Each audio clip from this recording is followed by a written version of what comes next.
welcome everyone to Breakpoint. We are in rapid fire with Prashant Mahajan. Welcome, Prashant. Thanks, Neil. So, we'll be throwing a bunch of questions at you and to get to know you better. The first one is I was looking at your profile and you had a few domains that you have jumped from one to another as you started security. Your first career choice was in pen testing, something that we've been discussing for the full episode, and I was curious what it was. So, you started with forensics. Am I correct? Yes, my cybersecurity journey started out for from a forensics angle where I was basically doing cybercrime investigations. So, how was the switch from forensics to pen testing? The switch from forensics to testing essentially happened because of one person we all know is Asim Jakar. Oh, Uh, so, yeah, I met him. When he had come to, I think so, some Symbiosis campus in Hinjawadi, where he had delivered a presentation on buffer overflows. oh, Rambad. आएगा तो Yeah. obviously you will have to move to pen testing. So, yeah, that's how then I got involved with Null and sort of got the exposure for testing and moved to testing after that. Okay, I was curious कि ऐसा क्या हो गया कि you left for forensics and then moved to pen testing, but I think this rightly explains what happened. Okay, so with your Like, forensics experience, can you recall a memorable incident that maybe makes you laugh or, was a crazy one, something that you can recall? yeah. So usually, what happens is when, as part of the investigation, you found which particular system was utilized to perform the crime. You essentially go and seize that particular system, and then basically it is sent to forensics labs to analyze and write out all the different Okay. evidence, which is then submitted to the court as part of the evidence by the police. As part of that, there was one news article which had basically gone and is like, we have seized 20 different computers, and when they saw that it was only 20 monitors. Not the CPUs. Okay. Yeah. Okay. So I also got to know from my sources that you have done what driving heavily. So what was your experiences with what driving? And maybe you can explain that briefly for our audience as well. Yeah. So war driving essentially is where you are continuously scanning to find out what Wi-Fi networks you have, and basically then start dumping that list along with the GPS coordinates. And you essentially are then walking around with that scanner and trying to identify and create a map of all the different Wi-Fi networks which are there and where they are. So that is essentially to it can be good from a lot of different perspectives, yeah, just reconnaissance, trying to identify what all networks are there in your neighborhood, and what configurations they are currently running as. So, and during the old days, it was more about trying to find open or networks which are not using all these security controls, like using WEP instead of WPA. And now we have got different levels as well, where WPA3 is the latest one, which is recommended to use. And who is the nerdy one amongst your neighborhood who is running an enterprise Wi-Fi? So you know you're going to become friends with that person. Yeah, web cracking was a thing those days. Yeah. But you have you also used drones or hacked? Drone hacking, yes, not that much. Um, and some of the testing which I've been involved in has been more from the perspective of damaging drones rather than taking control.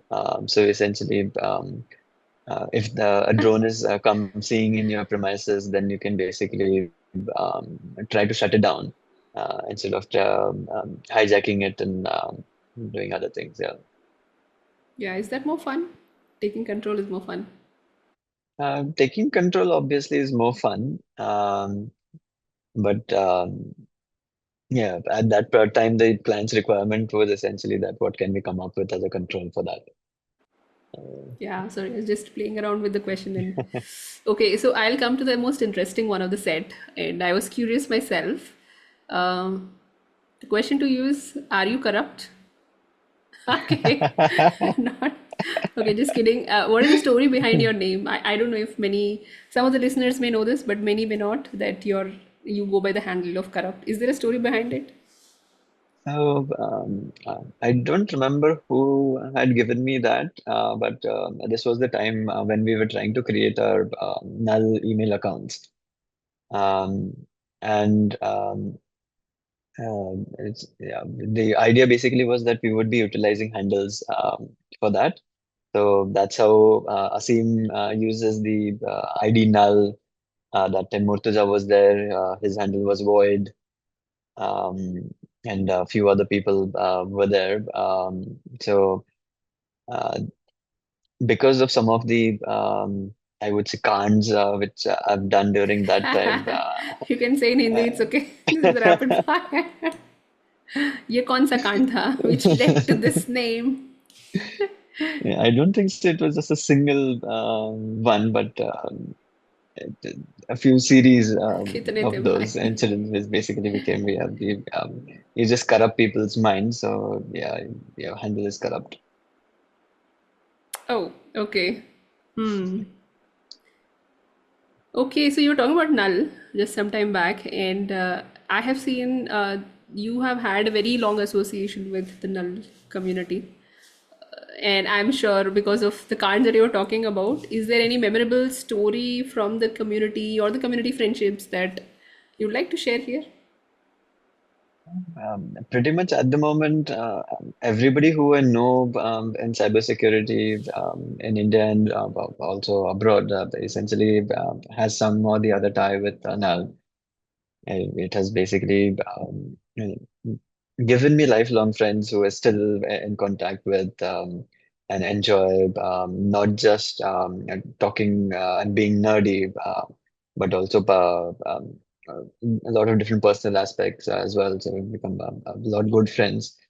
And we've shared a lot of knowledge and had lots and lots of fun, and we still do. Yeah, but is there something that any story that you want to talk about? How you became friends, maybe, or any of the cards that. Uh, and there's one particular one which is I think so. This was second or third Nalcon where Oh, long back. we had a CTF which was there, and we essentially had two people who were fighting for the top position. They just had one challenge to solve. That was Riaz and Anand. Ah, okay. Uh, uh, and there was a specific kind of meeting which was happening. So at that time, while Anant and Riaz were trying to solve, Riaz was invited to join to the meeting, so he was not able to continue. And then slowly, after some 20 minutes or so during the meeting, we see Anant slowly creeping up towards the meeting room, and we can see him dancing. So essentially, So, during that time, he had managed to solve that level. and he topped, Yes. essentially. Okay, was this the beginnings of social engineering fun in the group?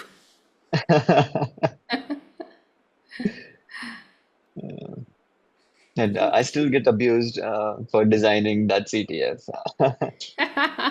Yeah, it's a hack I am CTF. We'll also play Yes. that and add that to the video so that there are some snippets from there which are very, very, how should I put it, good to watch.